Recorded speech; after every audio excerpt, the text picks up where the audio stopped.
Hey, just giving you a little bit of a heads up. Little FYI, this episode does talk about some pretty explicit subject matter that includes molestation and sexual physical abuse. You know, life's a funny thing. Some of us are dealt some pretty cruddy cards, and then we're expected to just grow up, normal. That leaves a lot of us to struggle as we navigate through life's difficult times. And if you're anything like me, you have no idea what the hell normal is. Welcome to the Wishbone Podcast with me, your host, Luca Ohana, as we discuss and share our life stories in hopes of helping each other out. So if you got 30 minutes, let's talk about it. What's up, everybody? Welcome back to the Wishbone Podcast. This is me, your host, Luca, and I am so stoked to be doing episode 2. I'm hoping that we can grow the community and help as many people as possible. That'd be pretty sweet if they can indeed get any kind of help from this sort of podcast. So last week's question was, what is the meaning to life? And I did put a lot of thought into it, as I hope you do too.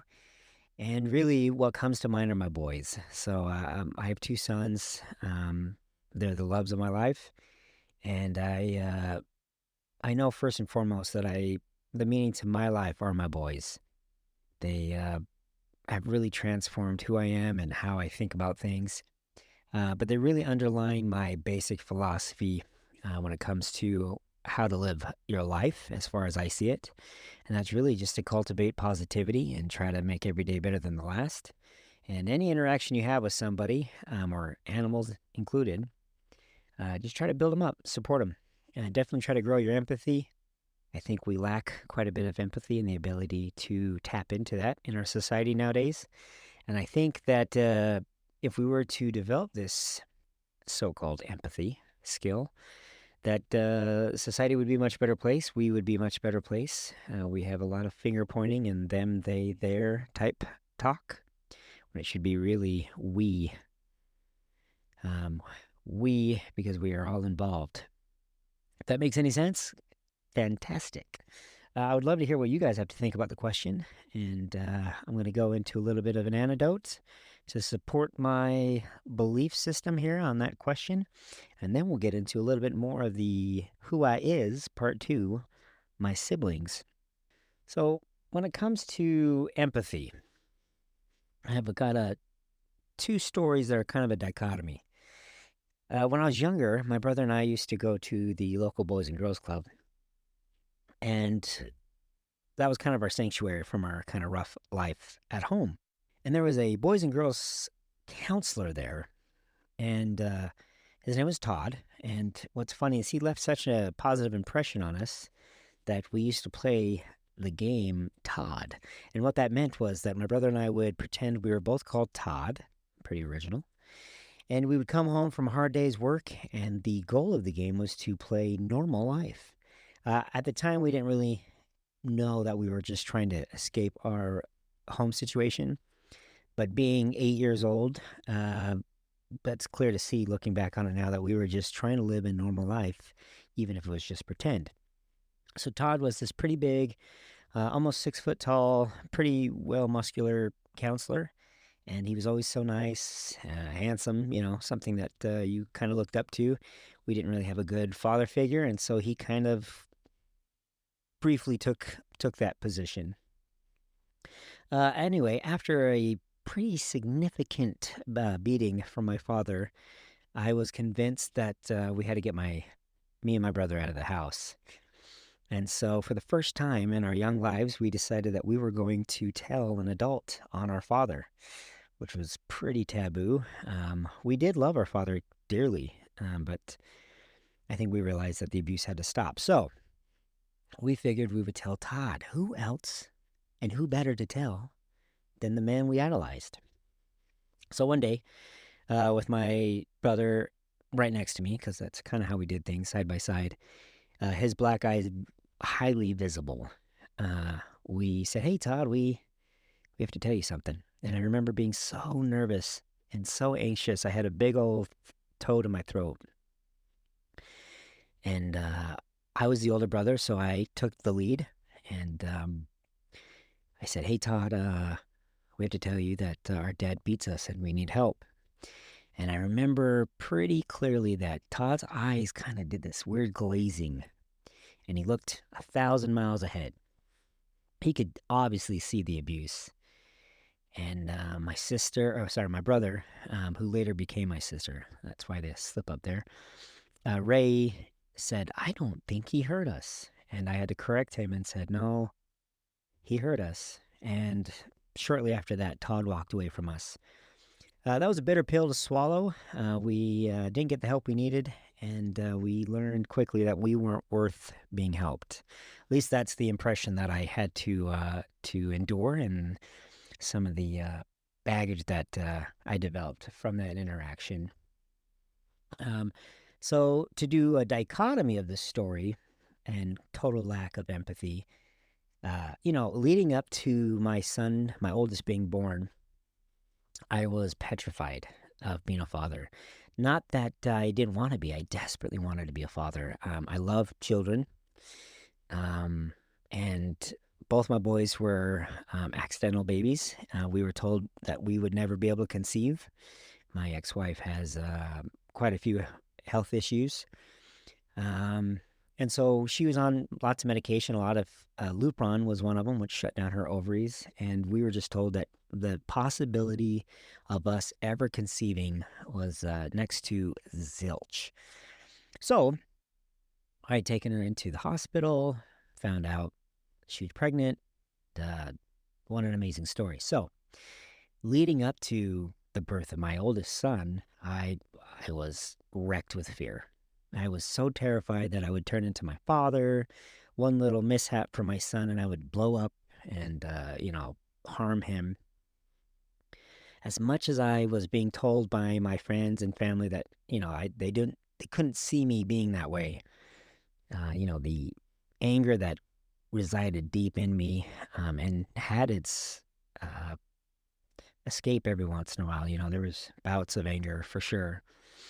No physical abuse, but definitely I was punching walls and whatnot. It still was there, and it was something that was on the forefront of my mind. But I have to tell you, the second they put my son in my hands, the distance that grew between my father and I at that exact moment was galaxies. I could never do what my father did. And that, through many interactions with many great people in my life, allowed me to tap into an empathy. And I believe I could see my son for who he is, which was an innocent child. And I could see clearly who I was, which was a struggling human being. And I think that clarity allowed me to realize just how distant my father and I had become in that moment. And truth be told, to this day, I have not lost my mind or my anger or my temper or come close to doing what my father did to me. And so that would be the meaning in life, full circle, and definitely brings a smile to my face. And yeah, what a cool turn of events. I would love to hear from you guys as far as full circle and the meaning of life and how you've kind of worked that back into your life. With that being said, let's move on to the introduction still, part 2 of 5. My siblings, one of my favorite people on the planet. As previously stated in the other episode, there's 8 of us total. I have 7 siblings. My oldest brother, Nicholas, we'll start with him. Supposedly I look a lot like him, and the 2 of us look a lot like my dad. I'm Viet, or Vietnamese, but the resemblance is pretty uncanny. It's kind of trippy. There's a picture of my dad that was up on the mantle growing up, and for the longest time, my little dumbass thought it was me with people I didn't know in a black and white photo that I didn't know was taken. It was only later that I was able to put my brain cells together and realize that that was not me. That was my father. Anyway, so Nicholas and I, apparently I was attached to his hip growing up. I have no memories of meeting him. I would love to meet him, just for the sheer fact that he's my brother, and at one point we had a connection, and I hope he's okay out there. But yeah, so he and I and my younger brother all knew each other for a brief period of time where we overlapped, and then that was that. Then we come down to Ray. He is my only full-blooded sibling, and really kind of the source to a lot of pain, personal pain. I should say she. Her name's Nicole. She is a transgendered woman, and I gained a sister, and I remember having a very hard time when she came out as transgender. Selfishly, I thought I was losing a brother, and I had to go through the motions to come to terms. And I just think she's a remarkable person. She's got a hell of a story, and I would love it if she was able to tell her side. But she has been dealing with quite a few demons. And by the end of this introduction, you'll kind of understand where she's coming from. So, growing up, she was born Ray or Raymond after my grandpa. And she always had all this charisma. She was taller than I was. She didn't exhibit the OI ailments that I did, which was, a barrel chest, shorter spine. I have a 5'6", 5'7" reach, but I'm 5'2", whereas she had a 5'8" reach and was 5'8", so that made sense. She also had blue-green eyes, great teeth. Part of the issues with OI is you can get a sister ailment called dentinogenesis imperfecta, or DI, and it affects the dentine of your teeth. And I had a pretty wicked birth. So an antibiotic called tetracycline was used, and that stains your teeth. That staining is still present to this day, whereas Nicole didn't have any of that. So she had amazing, big, beautiful white teeth, a beautiful smile, great looks, but she was always effeminate. Growing up, we assumed at the time, I'd never heard of transgender, but we assumed she was gay.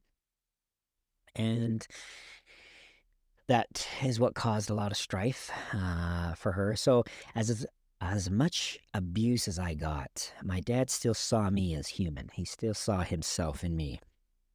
So while I got plenty of blows, broken bones and whatnot, if you were to crank that up by a factor of 3 or 4 times, that's the type of abuse, or the level of abuse, that my sister received. And of course, for whatever reason, she really just wanted a mom. And the absence of our mom really, I feel, made it very difficult for her to contend with the abuse.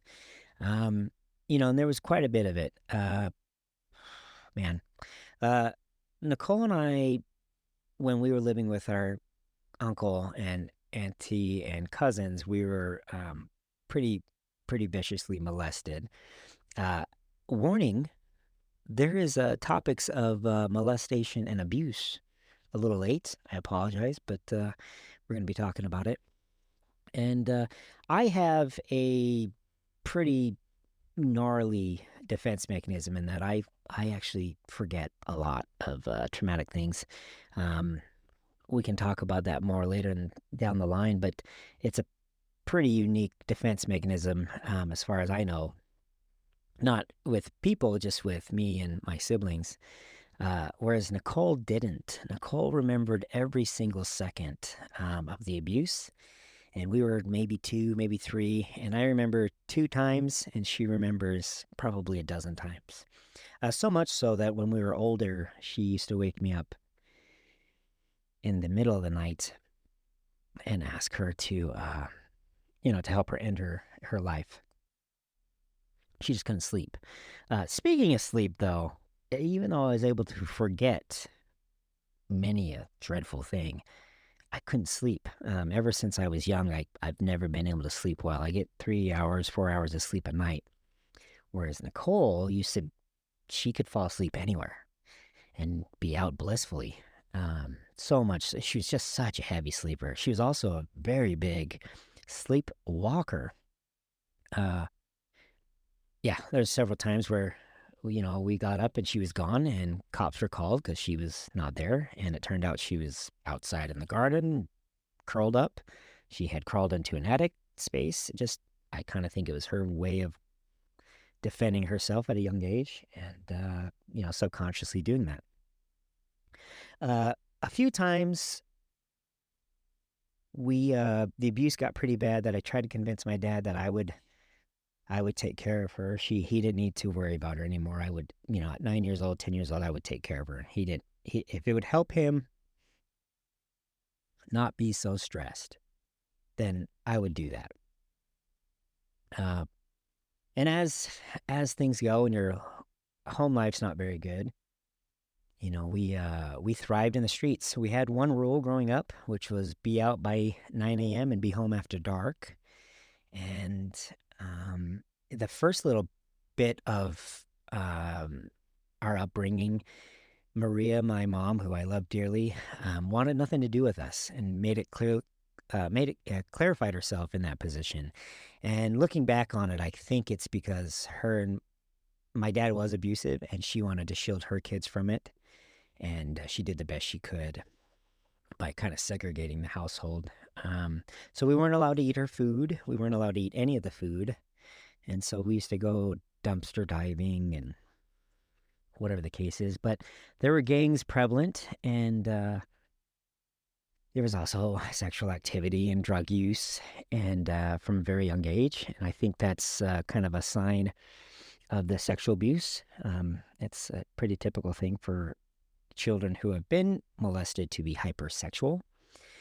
And so both myself and Nicole exhibited that. And at one time, she and I were dating the same girl. Dating is a loose term because we were 8, 9, and 10. And then later in life, we both joined gangs. She happened to join two different gangs that were in opposition of each other. And she joined Cuvo and Avenues. And they both found out, and they both lit her up pretty bad.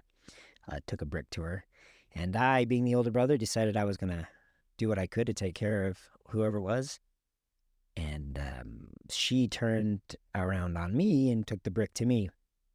But what's funny is we went home that day. She had many stitches, and I had stitches to my left eye where the brick hit my face. And we acted as if nothing was wrong. Like, what the hell, sis? You hit me in the face with the brick. That was the kind of normalcy we had.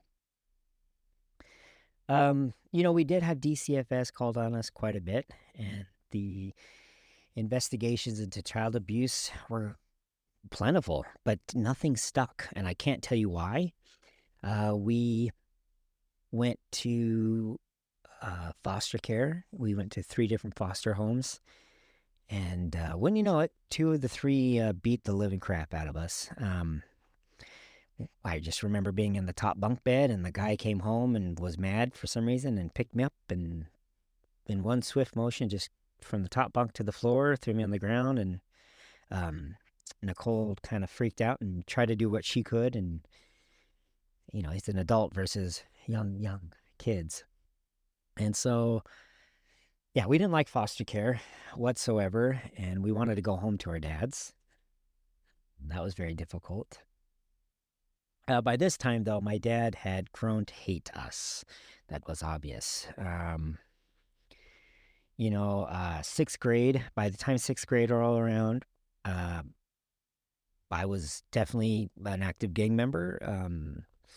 She was an active gang member. We were constantly getting in fights. Just all the time, just nonstop fights, street fights. We just fought for everything. We were stealing from 7-Eleven food and cigarettes, and get this back on track here. So we finally had one more DCFS investigation into my father, and we spent some time. Now, at the time, they were doing an investigation, but they had nowhere to place us, and we were happy not to go to a foster home. So we went into a group home. It was a co-ed, and it's where I met a future girlfriend of mine. which is crazy to think that, you're 12 years old. But, we defended ourselves, and she was quite flamboyant by that time. I think she may have even come out as bisexual, maybe even homosexual. But we had no issues with it. Obviously, I don't give a crap. And so, uh,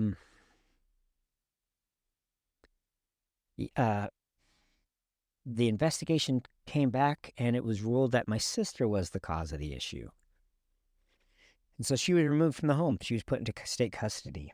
And that was the end of that. So in sixth grade, my sister was put in state custody, and she would remain there until she aged out at 18. And it would be a very tumultuous time for her. In the boys' group homes, excuse me, and being a homosexual at the time, as she transitioned into her transgenderness, yeah, it was very difficult being in a room with adolescents that were pretty ignorant. And so she's beat up a lot and raped and pretty horrible stuff. And then when she was 18, the state did the right thing and said, hey, you're 18. Why don't we give you some therapy? And by the way, I'm just kidding. At 18, they kicked her out. So she had aged out, and they said, here's like $375 in an apartment. You have no skills. You have no therapy. You have no mental health or good mental health to lean on. But you've aged out, so sayonara. So she struggled. And by that time, she was already a convicted felon, and she was already on drugs. And it was shortly after that she was in and out of jail, and then she moved to San Francisco, where she heard that being transgender was actually welcomed there, and it wasn't the case. So she prostituted there to survive, and my sister has just had one hell of a go. And so I really truly believe that she has a story that could save many, many people, many transgender people. In this day and age, we need more voices of adversity, more voices of people who have conquered insurmountable stories. And I hope one day that she's able to find the strength to do that. So that's my younger sister, my only full-blooded sibling, and really somebody who I will always, always love, even though we haven't spoken in many years. But I do think of her often. Then we have my two younger half-sisters, Camille and Chris. They're angels. I love them to death. Nicole and I they lived a couple blocks from us growing up. So we used to actually, when we were out, we would sneak over behind their house in the alleyway and watch them through the slats in the fence. We knew they were related to us, but we just didn't know how to address them, how to approach them.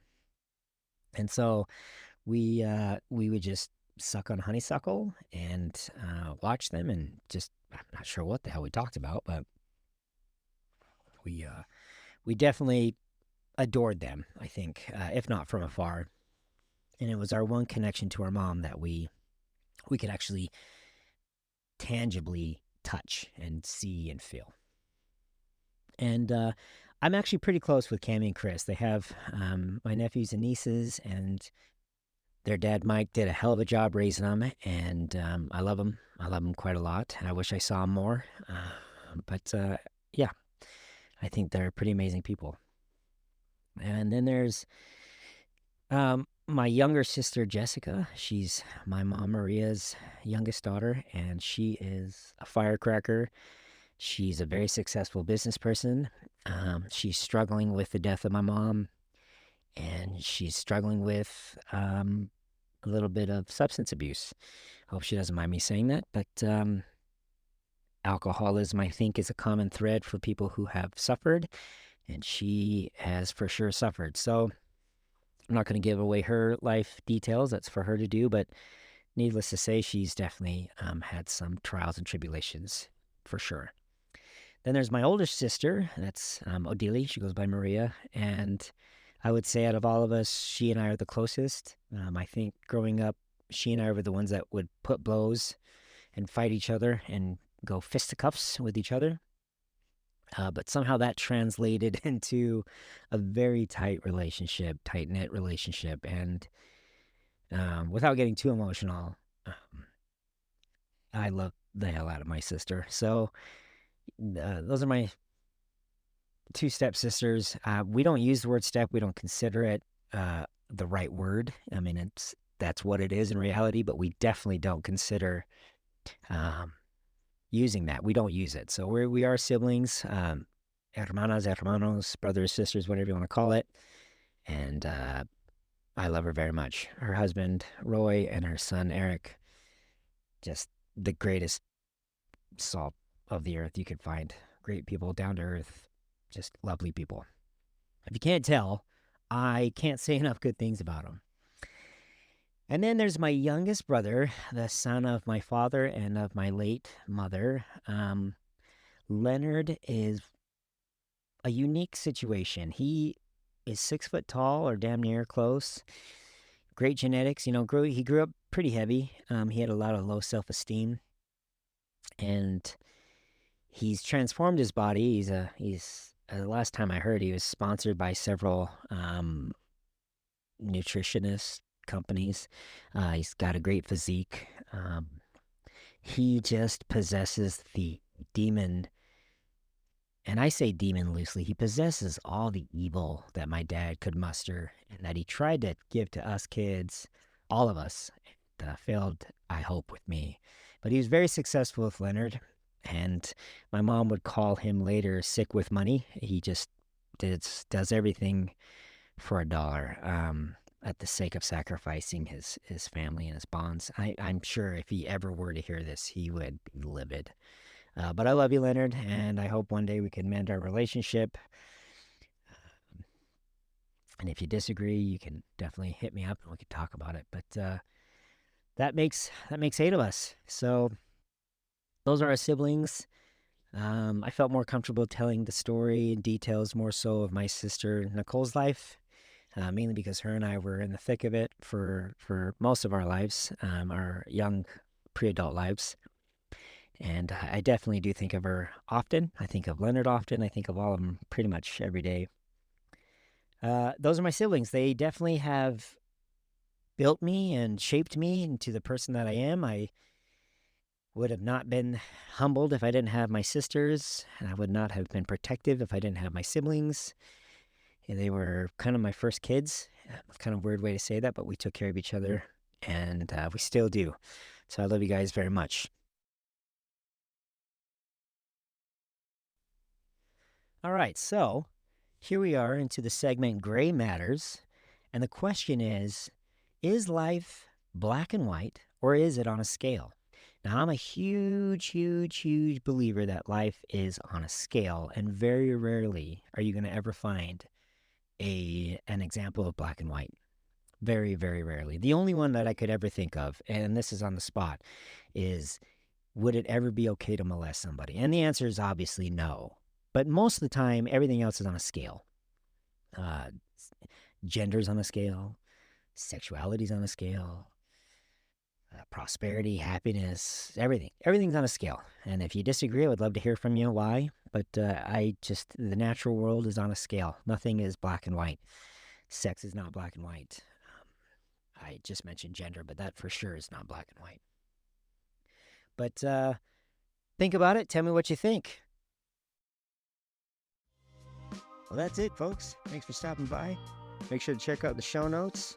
As always, let's give them something to smile about. And we'll see you guys next week.